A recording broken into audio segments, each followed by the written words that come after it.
Orukiko rwabarukorirwe Pastor Willet Mwine na Bishop Cyrus Tayebwa abarukwebembera za group zitari zimwe na zimwe z'enyikiriza y'abarokore omuri Ankore kandi rwabarugenderire okushoza reporter eibihiro muri gavumenti bwa nyuma yo kubwabwanaho n'abakuru ba gavumenti bakagaruka kugishomera ba pastor aha kiragiro cya trade order ecyo kushemeza amataho n'amahango ecyatwariremo no kushenya amakanisa gitwaga Mungu mwema like any other organization into developing abaganda baganezi koko limagari maji tihino watandikire natambura abantu bona nibatandika hansi basinga abarezi batambura. We are moving. You look at this building, it was not here. Tukatutaruho tubire tuliyo mu mbaho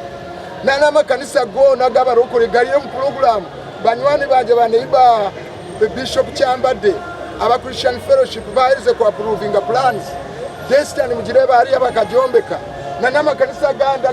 gagise ku approving plan konkatoka asa kubagwa mu mudakikemu. Pastor Willet Mwine wa Holy Spirit Fire Church nagira ngo bakabwabwanaho gavumenti yabashobora ngo kiragireki kikabani kikwata ahariza business nahabwe icyo tikirukwata aha makanisa agatombekereje ecyabakuru ba gavumenti na za council bakozero mu buhenda biragiro simaranga ngo bakacoordinatinga n'abakaozi bacoordinatinga n'ababa abebembeza abo mulimbarira n'ebicweke binde bihanga ebire byatandikire kufuna obuzibu obu kurangwa amakanisa kandi nago bagatwarirana mumbi abire bashemere kubandi bakora baba stoppinga irizoba twisha kweroza batayibitwa amakanisa aga nko kumukogareba nabandi abakutureba ko yona ejenshonga yo kwenda amakanisa stopping omuntu ari kukikora nayende biragiro ba pastaba nibagira ngo no gavumenti yabatire hakasyo n'akahindo okombe kama kanisa agebizimbe okorugombe wempe omunkora eyokoreba kisaje amatawuni ngweke ne bakimanya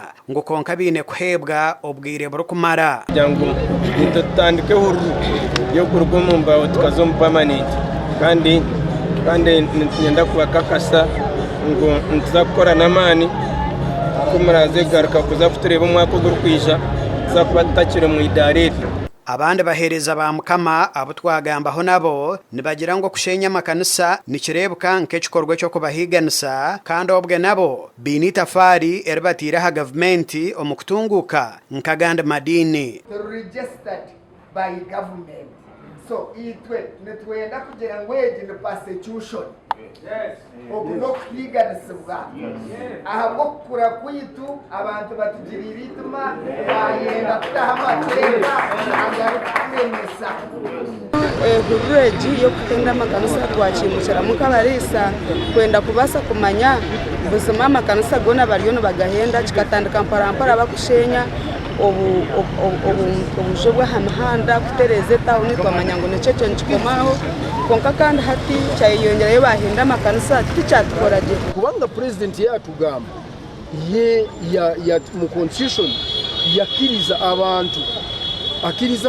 okusaba edembe ryo kusaba naye ate bari tumazeko ndi Edwin Ram ahabwa TV West agace ncwire.